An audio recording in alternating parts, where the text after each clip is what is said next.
The vibration was barely audible against the cold mahogany table, but her reaction was violent.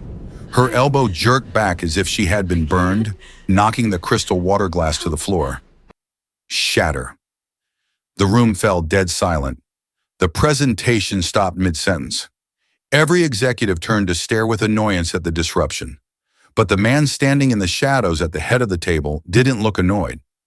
He was the owner of the Monolith and the most dangerous man in the city's underworld. While others saw a clumsy employee, he saw something else entirely. And the decision he made in that silence would not only save her life, it would trap her in a nightmare she could never escape. It's a storm-drenched afternoon in the city, present day. The boardroom of the Monolith looked less like an office and more like a fortress. A man encased in black steel and floor-to-ceiling glass that wept with rain.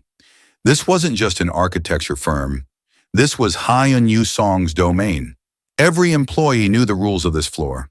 You walked softly, you spoke only when necessary, and you never ever brought chaos into his world.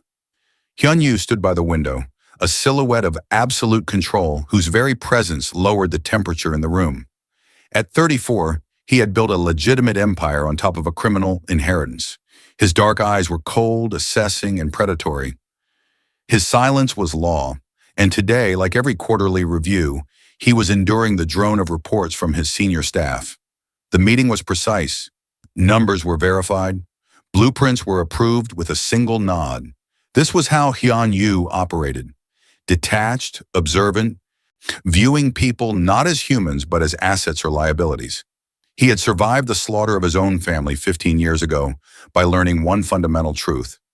Emotion is a defect, and defects get you killed. But then a vibration on the table shattered the perfect order Hyun Yu had maintained for a decade. In the foreground, Melissa Johnson, his most talented architect, wasn't just nervous. She was trembling. And when that phone buzzed, she didn't just check it. She flinched. The building didn't just occupy space, it dominated it. Locals called it the Monolith, a slab of black steel and tempered glass that seemed to swallow the light of the rainy city skyline. Inside, the air was always frigid, recycled through vents that whispered like ghosts. It was a place of absolute precision, a fortress of geometry designed by a man who tolerated no errors. Melissa Johnson sat at her drafting table, a small island of chaos in a sea of sterile order. Her hand, usually steady enough to draw suspension lines without a ruler, hovered over the paper. The graphite tip of her pencil quivered. She wasn't just tired, she was eroding. For 3 years, she had been the firm's rising star, an architect who understood that structure was about more than load-bearing walls. It was about control. But now the very silence of the office felt like a vice tightening around her temples. She pressed her palm against the sharp edge of the desk to ground herself. Just get through the day, she told herself. Don't look at the phone. The device lay face down on the mahogany surface, on a sleek black rectangle that felt less like a tool and more like a bomb. Every notification was a potential detonation. She knew he was out there, watching, waiting for her to leave the safety of these glass walls. The texts had started as annoying, then moved to obsessive, and now they were terrifyingly specific. He knew what she was wearing. He knew she had spilled the water in the boardroom. A shadow passed over the glass partition of the executive suite above. Melissa didn't look up, but her breath hitched. Hyun Yu Song, the owner, the architect of this fortress. He was a man who spoke rarely and smiled never. To the rest of the floor, he was merely an exacting boss. To Melissa, he was the only thing scary enough to make the world outside seem manageable. In here, under his cold, indifferent gaze, nothing chaotic was allowed to exist. That was why she stayed late. That was why she buried herself in work until her eyes burned. The Monolith was the only place where the noise in her head quieted down, muffled by the weight of Hyun Yu's oppressive authority. But the safety was an illusion. The phone buzzed, a phantom vibration against the hard surface. Melissa gasped, her head snapping down. The screen was dark. It hadn't rung. It was just her nerves, firing misfires into her shaking limbs. She exhaled a shaky breath, wiping a bead of cold sweat from her temple. She was cracking, and in a building made of glass, cracks were impossible to hide. The break room was a sterile box of white lacquer and stainless steel, tucked away from the main floor like an afterthought. It smelled of ozone and bitter espresso. Melissa stood by the counter, her back to the door, staring into the black mirror of her phone screen. Her thumb hovered over a message thread, trembling. The text was simple, innocuous to anyone else, but to her it was a noose tightening. "Did you think I wouldn't see you leave?" She didn't hear the door slide open. The monolith was designed for silence, and Hyun-Yu moved like a shadow within it. He paused at the threshold, watching her shoulders hitch with every shallow breath. In the boardroom, the flinch could have been an accident, a moment of clumsiness. But Hyun-Yu didn't believe in accidents. He believed in patterns. He stepped forward, his Italian leather shoes making no sound on the polished concrete. He stopped just behind her, close enough to smell the faint, metallic scent of cold sweat that clung to her. He didn't speak. He simply existed in her space, pouring a looming pressure that displaced the air around her. "The coffee is burnt," he said. His voice was low, devoid of inflection. Melissa didn't just turn, she convulsed. She spun around with a gasp that sounded like tearing fabric, her phone clattering onto the steel counter as she backed up, slamming her hip into the edge of the sink. Her hands flew up defensively, eyes wide and dilated, frantically searching his face for a threat that wasn't there. For a split second, she didn't see her boss. She saw the monster she was waiting for. Hyun-Yu didn't blink. He didn't apologize for startling her. He merely watched the adrenaline flood her system, noting the way her pulse hammered, visible and frantic against the delicate skin of her throat. It was the reaction of an animal that had forgotten how to feel safe. "Mr. Song," she breathed, the name coming out as a strangled whisper. She lowered her hands slowly, realizing where she was, her face flushing with shame. I didn't hear you." "Clearly," he replied, his gaze dropping to the phone on the counter. The screen was still lit, displaying a wall of incoming texts. He looked back at her, his dark eyes stripping away the flimsy armor of her professionalism. "You are jumping at shadows, Miss Johnson." "I'm just tired," she lied, the words fragile. "It's been a long week." "It's Tuesday," he countered. He took a step closer, invading her personal space with deliberate calculation. She shrank back, pressing herself against the cabinetry, her eyes darting to the door as if mapping an escape route. It was all the confirmation he needed. She wasn't clumsy, and she wasn't sick. She was terrorized. And the boardroom had been the symptom. This was the diagnosis. The glass doors of the executive suite slid shut with a soft hiss, sealing the silence back inside. Hyun-Yu didn't sit immediately. He stood by the expansive window looking out at the rain-streaked city that lay beneath him, like a conquered beast. To him, the monolith was not just a building. It was a calibrated instrument, a perfect system of steel and will. And Melissa Johnson was a fractured gear, grinding loudly against the silence he demanded. He unbuttoned his suit jacket with precise, fluid movements and sat behind his desk. It wasn't pity that churned in his gut. Pity was a waste of energy, a luxury for men who could afford to be soft. This was irritation. It was the cold annoyance of a watchmaker seeing dust in the mechanism. Her fear was messy. It was loud. It was an unauthorized variable in his equation, and worse, it was being caused by an outsider. Someone was reaching into his fortress and breaking his things. He pressed a single button on the black console of his desk. "Park," he said. The name was a command, not a greeting. The door opened 10 seconds later. Mr. Park, the head of security and the man who buried the firm's darker problems, entered. He didn't ask why he was summoned. He simply waited, a statue in a charcoal suit. "The architect," Hyun-Yu said, not looking up from the screen where he was already pulling up Melissa's personnel file. "She is compromised." Park's expression didn't shift. "Shall I terminate her contract? If she's a liability—" "No!" Hyun-Yu cut him off, his voice sharp. "She is an asset. Mwah, but she is malfunctioning because someone is interfering with her." He turned the monitor showing the security feed of the break room. The moment Melissa had slammed into the counter, her face a mask of primal terror. "She isn't hiding a crime, Park.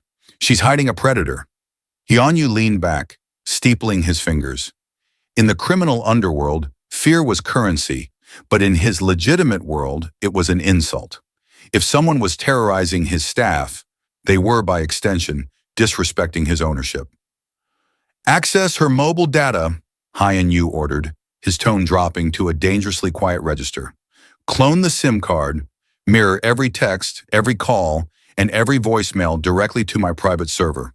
Do it remotely. I don't want her to know she's being watched." "You want to monitor her loyalty?" Park asked, clarifying the objective. "No," Hyun Yu replied, turning his chair back to the window, watching the storm clouds gather over the skyline. "I want to see the ghost she's afraid of." The digital transfer was completed in silence, a single progress bar filling quietly on Hyun Yu's monitor. When it hit 100%, the screen flooded with a cascade of black and gray text bubbles, a digital archive of Melissa Johnson's terror. Hyun Yu leaned forward, the blue light of the screen reflecting in his dark, unblinking eyes. He had expected the chaotic ramblings of a spurned lover, drunken apologies, jealous accusations, the desperate flailing of a man who couldn't accept a breakup. He was prepared to dismiss it as a domestic annoyance. But what he saw was not passion, it was logistics. The messages from the contact labeled Elias were sparse, grammatically perfect, and terrifyingly clinical. They didn't plead, they stated facts. 9 a.m. You entered the building 3 minutes late. You're looking tired. 12:30. The coffee shop on a 4th is too public. If I wanted to take you there, I could have. 4:15 p.m. Your flight is booked. Window seat, just how you like to hide. Hyun Yu scrolled back weeks, seeing the pattern emerge. Elias wasn't courting her. He was hurting her. He was systematically cutting off her safe spaces, poisoning her routine with the knowledge of his presence. It was the methodology of a hunter setting a trap, ensuring the prey had nowhere to run but into the cage. One message sent only an hour ago stood out like a fresh wound. "Stop trembling, Melissa. It draws attention. We are going home tonight. Do not make a scene, or I will sedate you in the lobby. The choice is yours." So Hyun Yu's jaw tightened. Home! The word was weaponized. This wasn't a romance gone wrong, it was an extraction. The language, sedate, take, home, implied ownership. Elias spoke like a repo man coming to collect a stolen asset, and the asset was the woman currently hyperventilating 2 floors below. The professionalism of the threats shifted something in Hyun Yu. A jealous ex was a nuisance. A professional tracker was a competitor. This Elias wasn't operating on emotion. He was operating on a timeline. He had surveillance, he had a plan, and he had the audacity to threaten a kidnapping inside the monolith. Hyun Yu minimized the chat window and opened a new command line. He typed the name Elias into his private database, bypassing the legal search engines and diving straight into the gray market servers. He wasn't looking for a criminal record. He was looking for a footprint. "You aren't a ghost," Hyun Yu whispered to the empty room, his voice colder than the rain battering the glass. "You're just a man who walked into the wrong jungle." The screen pulsed one final time, a silent heartbeat in the darkened office. The newest message from Elias didn't just add to the data, it changed the battlefield. "I'm done waiting, Melissa. I'm in the lobby. You have 3 minutes to walk out those elevators or I'm coming up to get you. Try to run, and I'll break your legs before we get to the car."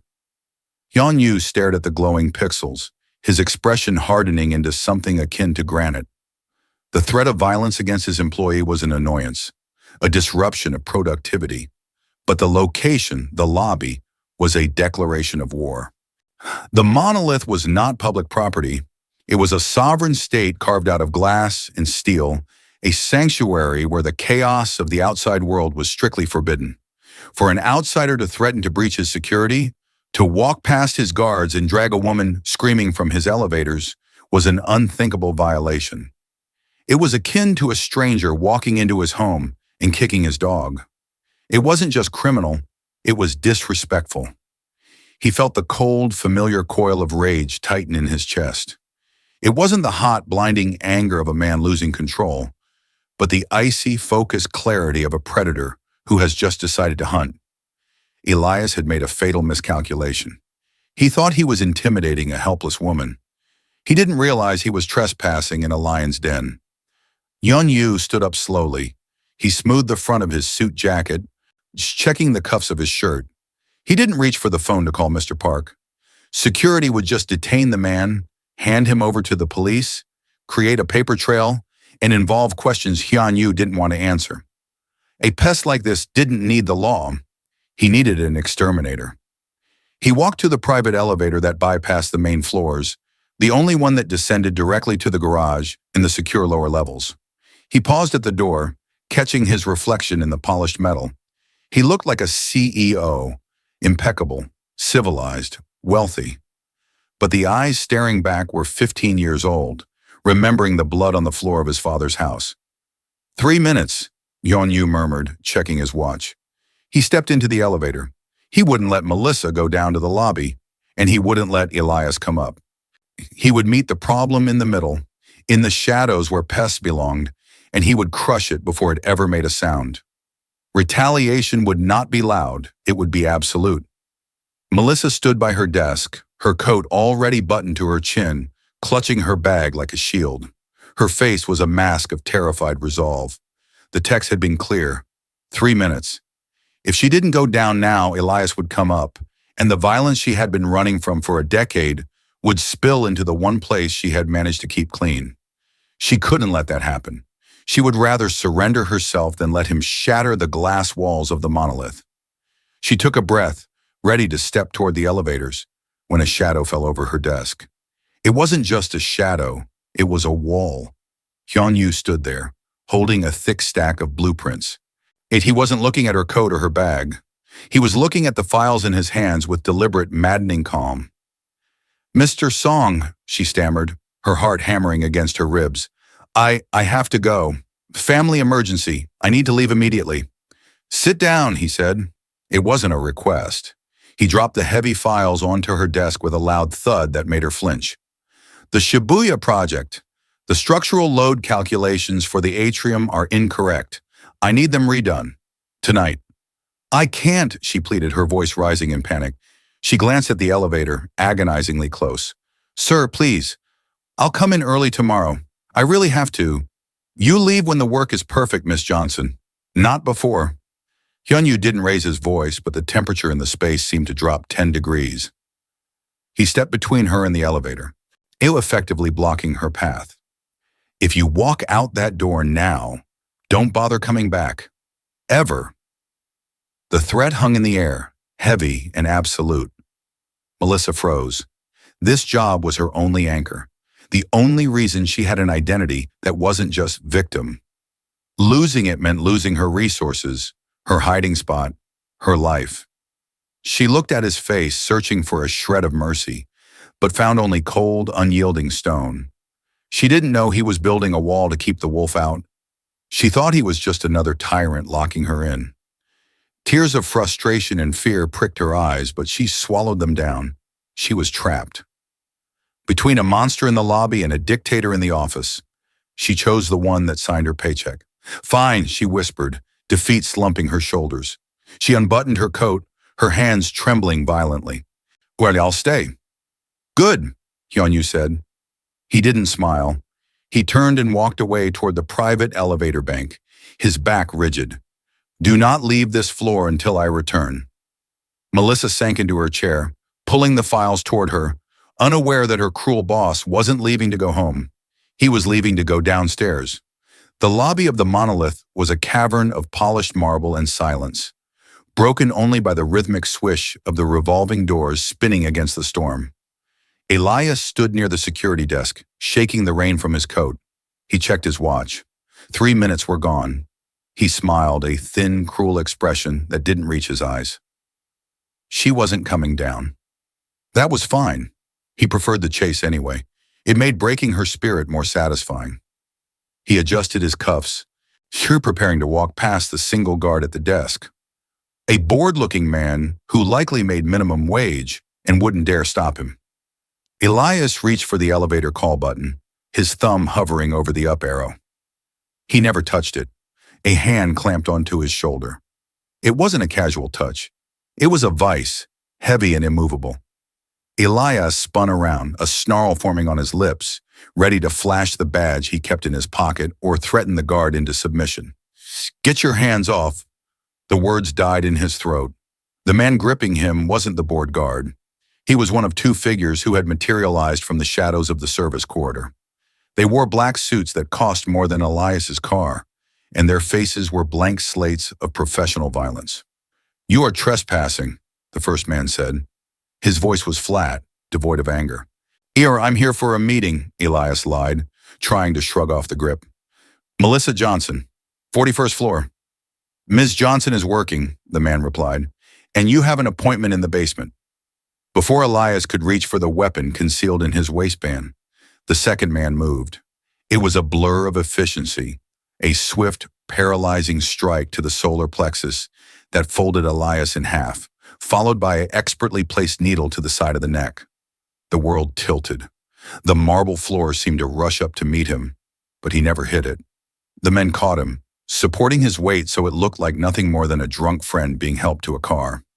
They walked him out the side exit into the driving rain.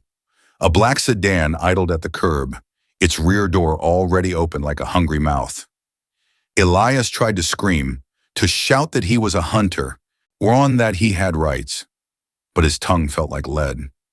He was shoved into the darkness of the back seat, the door slamming shut with a finality that swallowed his existence. 40 floors above, the silence was deafening. Melissa sat frozen at her desk, her eyes fixed on the elevator doors. The 3 minutes had passed 10 minutes ago. She waited for the ding, for the shout, for the sound of violence to shatter the quiet. Her phone lay on the blueprints, the screen dark. She tapped it. No new messages. The thread that had been vomiting threats all day had gone static. The lack of noise was more terrifying than the abuse. Was he in the elevator?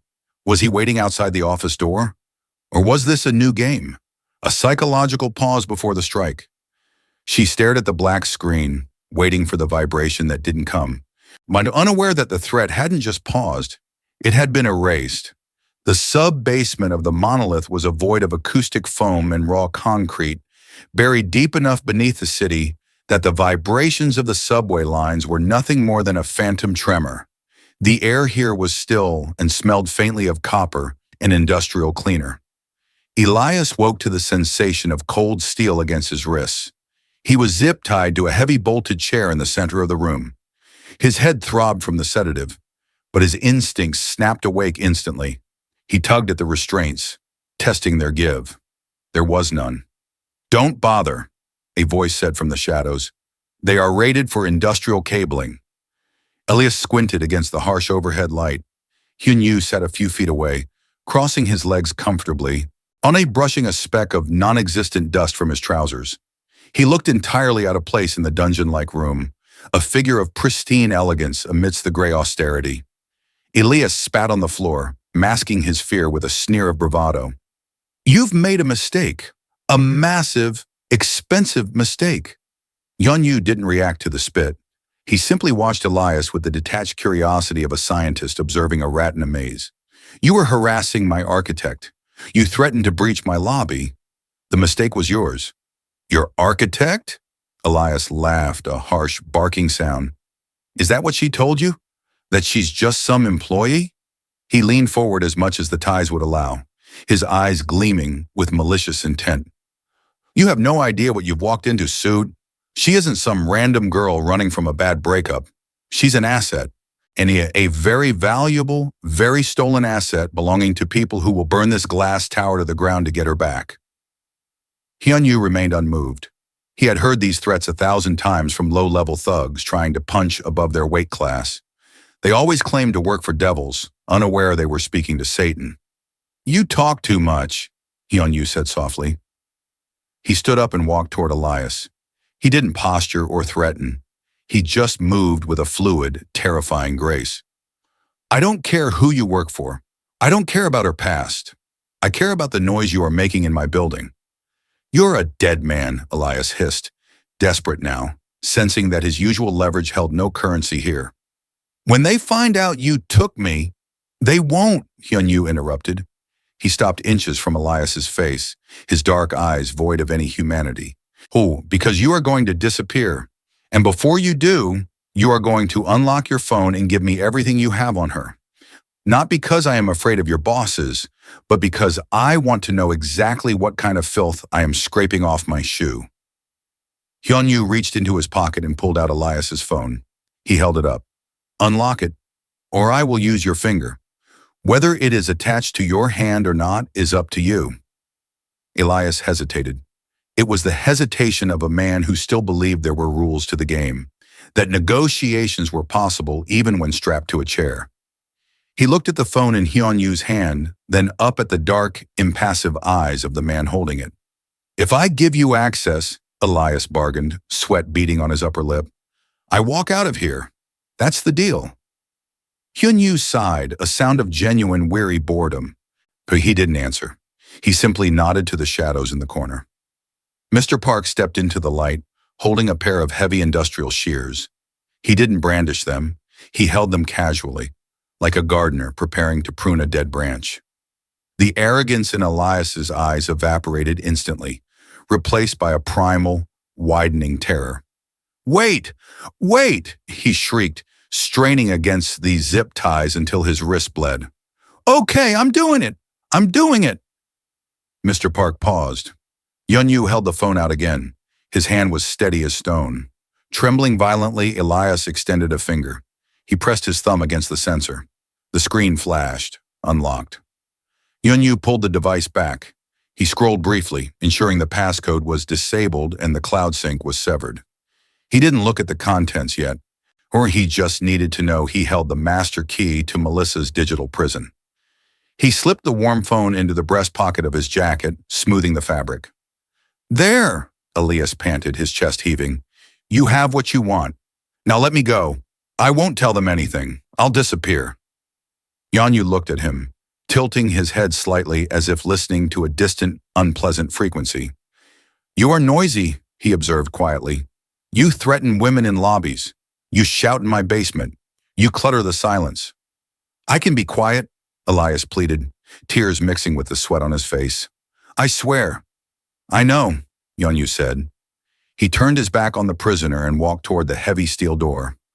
Mr. Park, he said softly, his voice carrying easily in the acoustic void. He is no longer useful. Ensure he never speaks my name again. Understood. Sir, Park replied. You can't do this, Elias screamed, the sound raw and jagged. Do you know who owns her? Do you have any idea what you've started? Hyun-Yu didn't pause. He stepped out into the corridor and pulled the heavy soundproof door shut. The thick seal engaged with a dull thud, instantly cutting off the scream mid-note. The silence returned, absolute and heavy. Hyun-Yu adjusted his cuffs, felt the weight of the stolen phone in his pocket, and walked toward the elevator. The pest had been exterminated. Now he just had to clean up the mess it had left behind. The private elevator ascended smoothly, a silent silver capsule rising through the spine of the monolith. Hyun-Yu stood alone, the hum of the lift the only sound in the confined space. He pulled Elias's phone from his pocket.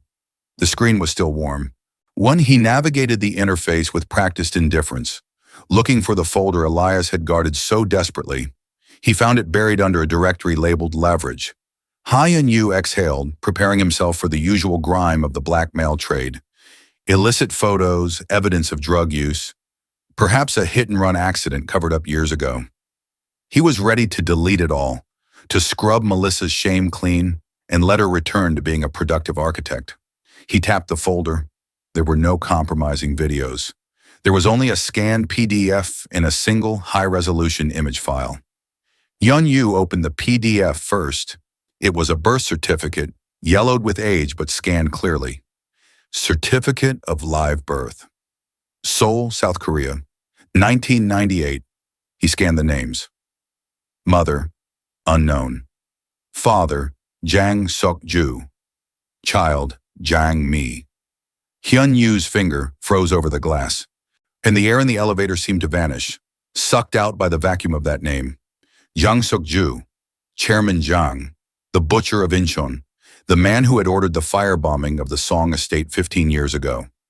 The man who had listened to Hyun-Yu's parents scream as they burned.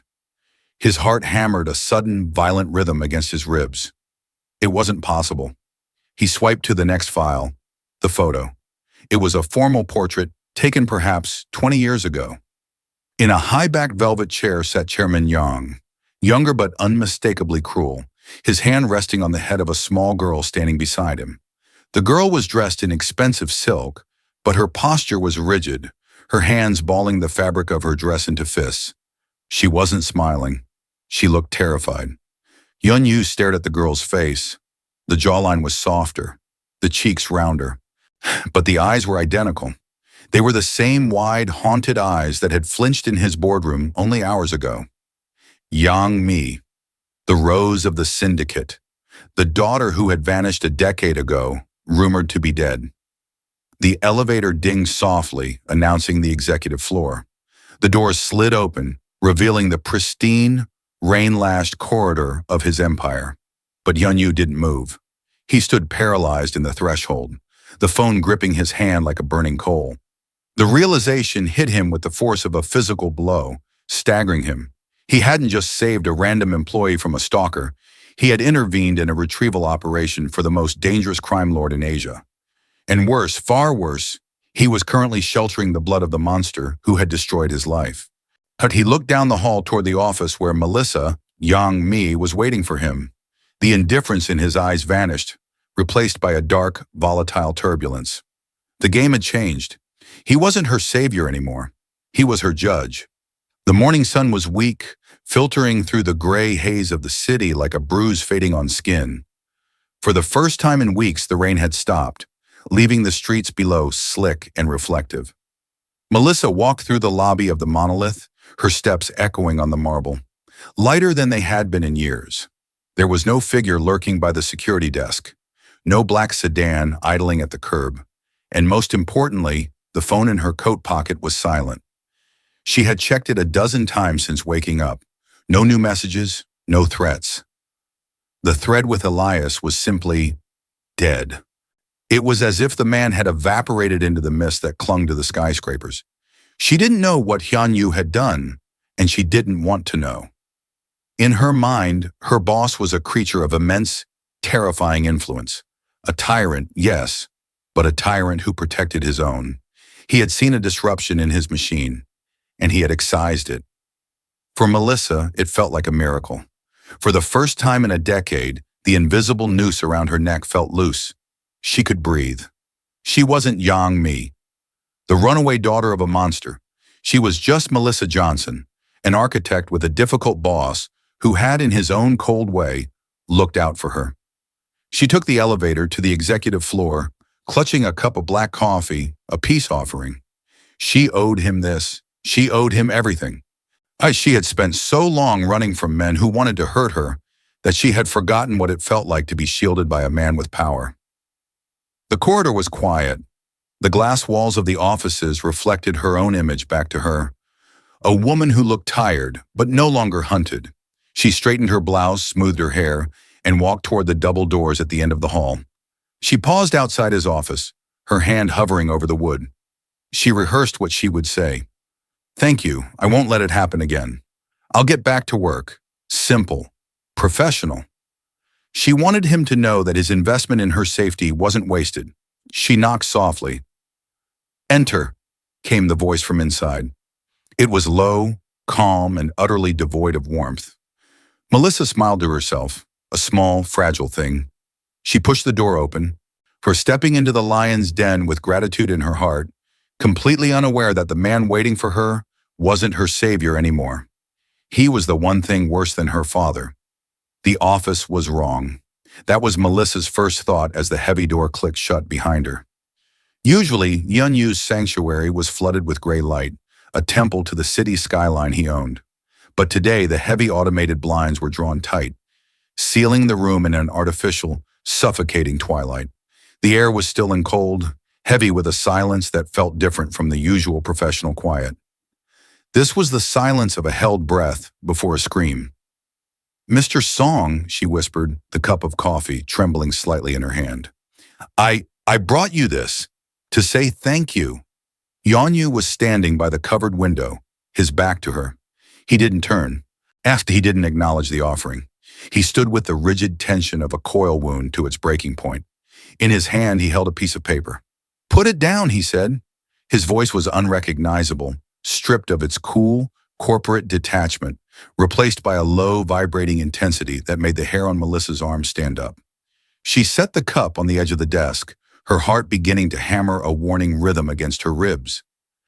"Sir, about yesterday, Elias, I don't know what you did, but I looked into the ghost you were afraid of," Yanyu interrupted, turning slowly.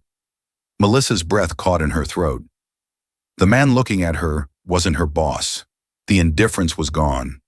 In its place was a dark, burning fixation, a look of betrayal and predatory obsession that pinned her to the spot. He looked at her not as an employee, but as a target. He walked to the desk, his movements fluid and dangerous, and slid the paper across the polished mahogany. It stopped inches from her hand. Melissa looked down. The world tilted. It was a printed photo, a grainy, high-contrast image of a little girl in a silk dress, standing next to a man sitting in a velvet chair. Her father, Chairman Yang. "I expected a blackmail victim," Yunyu said, his voice dropping to a whisper that carried across the room like a blade. "I expected a woman running from a bad romance. But you aren't running from a lover, are you, Melissa?" She backed away, shaking her head, her mouth opening but no sound coming out. The mask she had worn for 10 years had been ripped away. "You ran from your father," Yunyu continued, stepping around the desk, closing the distance between them. "Chairman Yang, the butcher of Inshin." He stopped as his dark eyes boring into her soul. "You ran to escape him, and in a city of 10 million people, you ran right into the house of the man who swore to kill him." Melissa hit the door. She reached for the handle, her fingers fumbling, panic seizing her lungs. Hyunyu didn't lung. He didn't run. He simply reached into his pocket and pressed a small remote. Click. The heavy magnetic lock on the door engaged with a sound like a gunshot. Melissa froze, trapped between the wood and the wolf. "The stalker is gone," Hyunyu said, his shadow falling over her. "But your debt has just come due."